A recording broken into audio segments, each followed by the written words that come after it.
بسم اللہ الرحمن الرحیم۔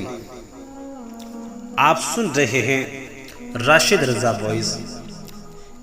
ایک فقیر اور تکبر کرنے والا مالدار۔ شیخ سعدی رحمۃ اللہ علیہ بڑی خوبصورت حکایت بیان فرماتے ہیں کہ ایک حاجت مند فقیر مدد کے لیے کسی مالدار کے پاس گیا۔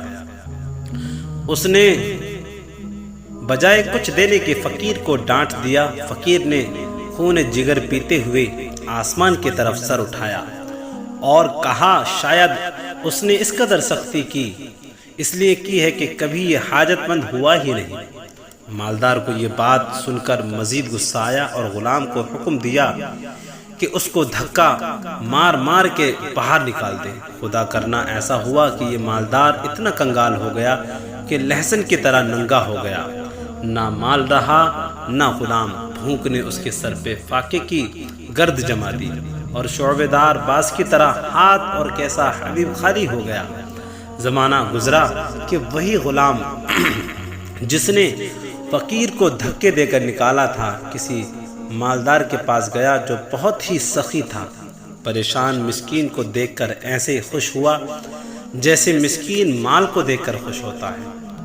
اس مالدار نے غلام کو حکم دیا کہ اس سائل کو خوش کر دے۔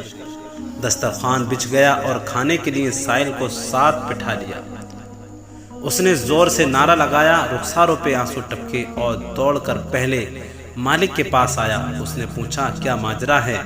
تو غلام نے بتایا، میں آج ایک ایسے سخی مالدار کے پاس گیا ہوں، یقیناً وہی ہے جس کو تیرے حکم سے میں نے دھکے مار مار کے نکالا تھا۔ اللہ تعالیٰ نے حکمتاً اگر ایک دروازہ بند کرنا ہے تو اپنے فضل و کرم کا دوسرا دروازہ کھول دیتا ہے۔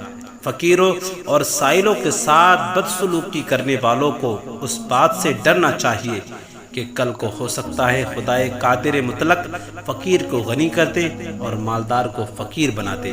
قرآن مجید میں ہے، وَتِلْكَ الْأَيَّامُ نُدَاوِلُهَا بَيْنَ النَّاسِ، ہم دونوں کو لوگوں کے درمیان پھیرتے رہتے ہیں۔ تو حکایت پسند آئی ہے آپ حضرات کو تو ہمارے چینل